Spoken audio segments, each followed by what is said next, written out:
go. 3, 2, 1. Boom! And welcome to the Big Honker Podcast. Today, brought to you by Boss Shot Shells. I am locally known Jeff Stanfield with the world famous Andy Shaver, and today is your day. Today is my day. It's August 26th. I hope I can get through this. Here we go.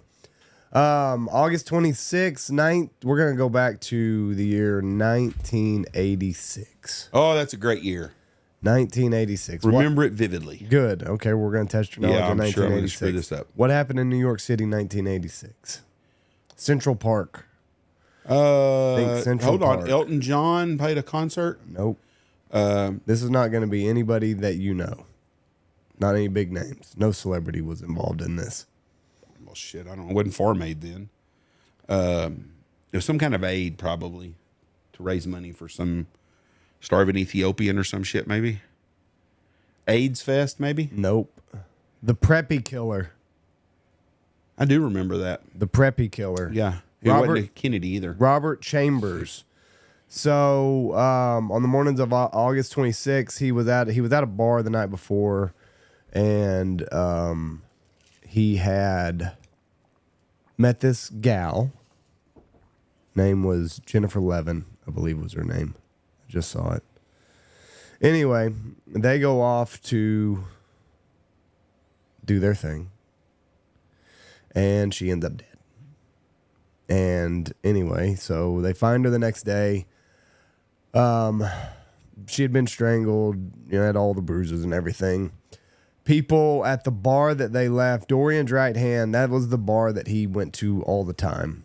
So a little bit about him. The reason they called him the Preppy Killer is he grew up in fancy prep schools in New York City. But his parent, he was the poorest kid in the prep school. So he had trouble making friends. Anyway, he gets into Boston University. He was asked to leave after one semester for some reasons. He stole a couple credit cards. He later committed some petty thefts and burglaries in connection with his drug and alcohol abuse. Unable to hold a job, Chambers was issued a summons for disorderly conduct one night after leaving Dorian's Red Hand, which is also the bar that he left the night that he killed Jennifer Levin, a bar located on 300 East 84th Street in Manhattan. He destroyed the summons as the police were leaving the scene, yelling, "You fucking cowards, you should stick to niggers."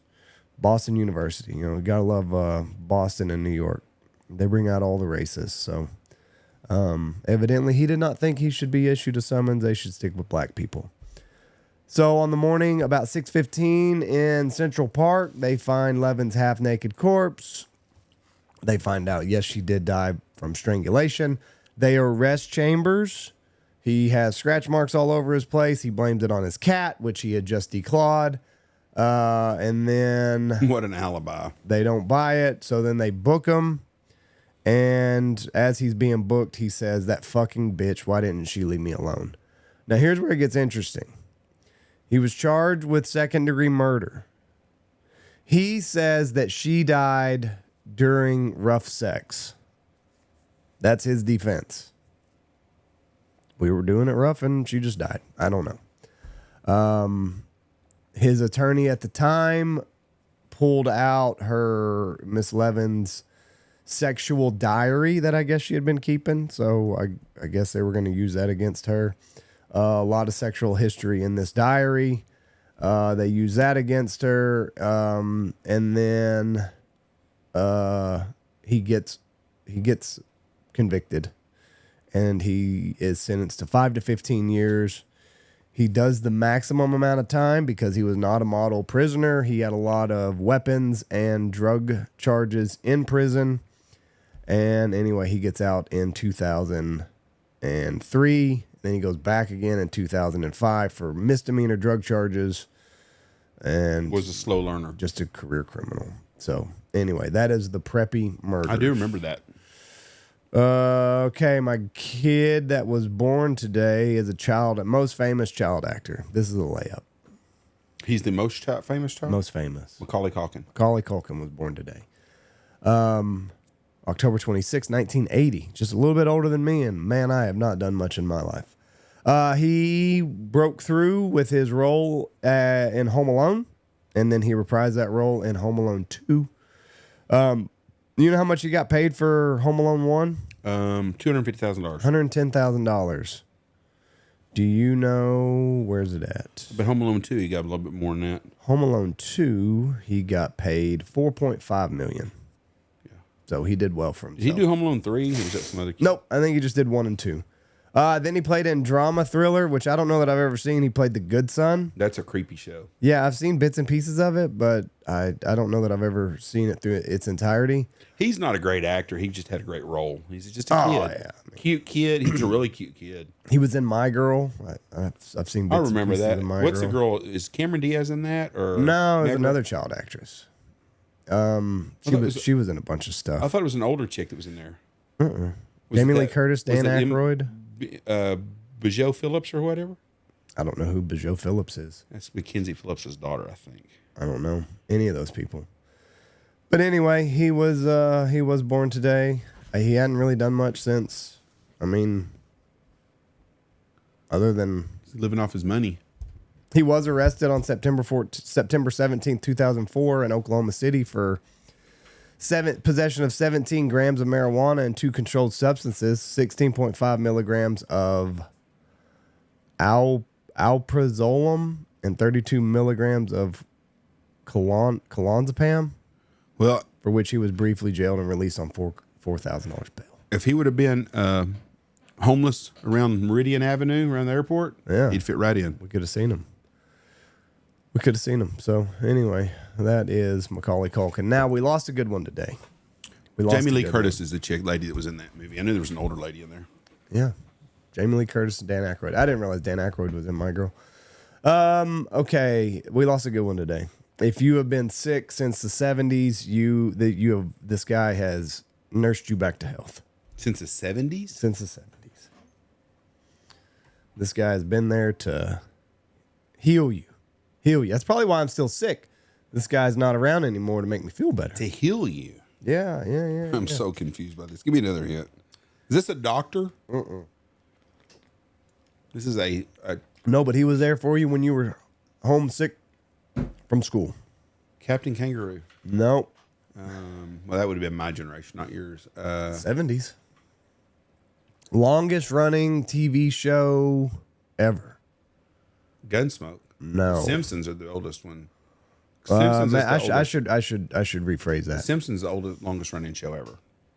I should rephrase Actually, that. that's not true. Some of the soap operas Longest are. running game show.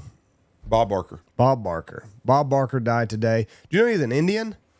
Did not know that. I didn't either. He grew up at the Rosebud Sioux tribe In Nebraska? in South Dakota, Mission, South Dakota. Right there on the border. Rosebud Indian. I did not know that. His dad was a quarter Indian and his mother was not, so he was an eighth, and He's a mudblood. he was an eighth Indian. He began hosting the show in 1972, and it ran for 50 years. I think it went to 2007. So he was there. He was there for a while. No, hold on. What'd you just say? 50. He did it in 72, and He then said he 50 retired. years. Yeah. 2002 or 2022? 2002 would be 30 years. 2006, 2007. 35 years then. Yeah, close. He retired in 07? Yeah, he retired in 07. Came back twice, just as a cameo, and yeah, he was there. I can still remember. He pulled the chicks. Huh? He pulled the chicks. We don't know that to be Yeah, he sure. did. I can remember always walking in, be lunchtime. I'd walk into my great grandmother's house. I'd be working on the farm in the summertime, and there would be Bob Barker on her TV, Console TV? big ass console TV, speakers on each side, knobs on it, and there was Bob Barker, and we would watch Bob. Well, come on down. Yep. You're the next contestant on Yep. The Price is Right. Drew Carey took over in 2007. I don't know how the ratings have been since Drew Carey. I'm assuming that it's probably Do people watch I don't game know. shows no more? The I don't game know. shows used to be one after another. They had all kinds of them. Yeah, so Price is Right was actually on NBC. It was a nighttime game show. CBS wanted it to be a daytime game show, and then they bought the rights, and Bob Barker was doing a show called Truth or Consequences. I remember it. He did that from 56 to 75. Obviously. The best one was the dating game. I never saw it. Or the newlywed game. That's what it was. The newlywed game. Oh, right. I've seen pieces of that. So in 1987, Bob Barker stepped out on a limb. He did something that no other person had ever done. What year? 1987. Quit dyeing his hair. Good for him. Gonna let it go gray. Be natural. Gonna let it go gray. Nobody else at the time was doing that, so Bob Barker stepped out. Barker married a lady that he grew up with. So they got married in 1945 until her death from lung cancer in 1981. And then there were some lawsuits here and there. A couple sexual harassment type things. You don't want to meet your heroes, boys and girls. That's all I can tell you. Big time animal rights advocate. Big time. Yeah, he was big. I knew that. He was a vegan or vegetarian. Sorry, vegans. I don't mean to disparage you. 1999, he actually went to Washington, D.C. to testify to Congress that we should ban captive elephants at the circuses. I guess nothing ever happened to that. But anyway, that's Bob Barker. Now, my last thing about Bob Barker, and then we'll get out of here. Do you know how many times he was kissed on television? Oh, Jesus. He probably 6 times a show, and he was on for 25 years. So we figured 35 years. Yeah, 35. 5 days a week is 260 days times 35, 8,680. 22,000 times is the conservative estimate. Okay. 22,000 times. Bob told the Los Angeles Times he thinks it's much higher than that. He says, I probably have had 332,403 kisses. Well, he had a bunch of them. Mostly on my right cheek. He's had a couple on his left, but he got hot. Contestants are always on his right. He got hot. Vanna White kissed him. Really? Yeah, she was on there when she was like 19. Oh, I didn't know that. Smoke show. I didn't know that. Yeah, it's on YouTube. I've seen it somewhere on Facebook or something. And they was like, guess who this is? And it was Vanna White. Vanna White. She's good looking too. Good for Bob. But, you just won the showcase, so you feel like kissing somebody. I think he was having sex with old Diane, I think was her name. One of the models on there was a good-looking blonde. A lot of them. I think we're Diane. They're all good-looking, but one of them was really good-looking. I think her name was Diane. He flirted with her a lot on TV, at least. They used to wear some little bikinis and stuff, and they do the jet skis and things. Yeah, they changed their wardrobe. Yeah, good-looking ladies. I remember it. So anyway, I wish Bob... I might have to YouTube Bob Barker and watch a Price is Right episode to make me feel better. No, you won't. That's all I got. It's August 26th. I hope everybody is safe and has a wonderful week. Thank you. God bless you. Have a great day. Bye. Watch for deer.